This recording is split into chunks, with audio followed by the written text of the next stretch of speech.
Hi, കഴിഞ്ഞ ദിവസം ടിൻചേട്ടൻ liver വാങ്ങിച്ചായിരുന്നു. അപ്പം എനിക്ക് പണ്ട് ഇഷ്ടമായിരുന്നു. വീട്ടിൽ അമ്മച്ചി ഉണ്ടാക്കും പച്ച കളറായിട്ട്. അത് അടിപൊളിയായിരുന്നു. ഇപ്പോൾ വലിയ കാര്യമായിട്ട് ഇഷ്ടമൊന്നുമില്ല. അവനവൻ തന്നെ ഉണ്ടാക്കി തിന്നുമ്പോൾ അത്ര വലിയ ടേസ്റ്റൊന്നും തോന്നാറില്ല. ഇവിടെ ഡാമിക്കുട്ടന് ഭയങ്കര ഇഷ്ടമാണ്. ഡേവിഡ് കുട്ടന് വലിയ കാര്യമില്ല. ടിൻചേട്ടനും കുറച്ച് കഴിക്കും, കുഴപ്പമില്ല. അപ്പം ഞാൻ യൂട്യൂബിൽ നോക്കി തന്നെ ഉണ്ടാക്കിയത്. ആദ്യം അതൊന്ന് ചെറിയ കഷ്ണം ഒരുവിധം കുഞ്ഞായിട്ട് മുറിച്ചിട്ട് കുക്കറിലിട്ട് 2 വിസിലടിക്കാമെന്ന് വിചാരിച്ചു. അതിലേക്ക് മഞ്ഞൾപ്പൊടി, ഉപ്പ്, വിനാഗിരി ഒഴിച്ചിട്ട് ഒന്ന് ജസ്റ്റ് ഇത്തിരി വെള്ളം ഒഴിച്ച് തിരുമ്മിയിട്ട് കുക്കറിൽ അടിച്ചെടുത്തു. 2 വിസിലടിച്ചെടുത്തു.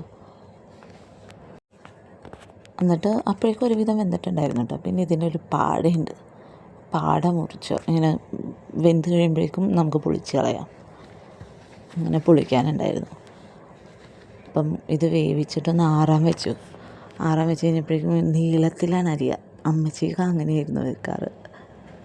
ഞാനിപ്പോൾ ഉണ്ടാക്കിയിട്ട് പച്ച കളർ വന്നില്ല കേട്ടോ. പക്ഷെ ഞാൻ തേങ്ങാപ്പാലിലൊക്കെ തന്നെയാണ് വെച്ചത്. നീളത്തിൽ അരിഞ്ഞു കൊടുത്തു. ഡേവിഡ് കുട്ടൻ എന്നെ സഹായിക്കാൻ വന്നതാണ്. അവൻ എന്തെങ്കിലും അരിയാൻ നിൽക്കുകയാണെങ്കിൽ അപ്പം അവന് വേണം. പിന്നെ ഒരു കത്തിയും കൊടുത്ത് സൈഡിലിരുത്തിയ കൊച്ച് ഹാപ്പിയാണ്. ഡേവിഡ് കുട്ടനും ഞാനും കൂടി അത് അരിഞ്ഞു വെച്ചു.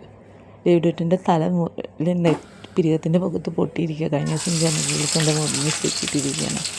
പിന്നെ അത് കഴിഞ്ഞപ്പോഴേക്കും അരിഞ്ഞു വെച്ച ചട്ടിയിൽ വെളിച്ചെണ്ണ ഒഴിച്ച് ഇഞ്ചി, വെളുത്തുള്ളി, പച്ചമുളക്, വേപ്പില, സവാള എല്ലാം കൂടി ഇട്ട് നന്നായിട്ട് വെന്ത് കഴിഞ്ഞപ്പോഴേക്കും ഞാനൊരു സവാള ഇട്ടായിരുന്നു.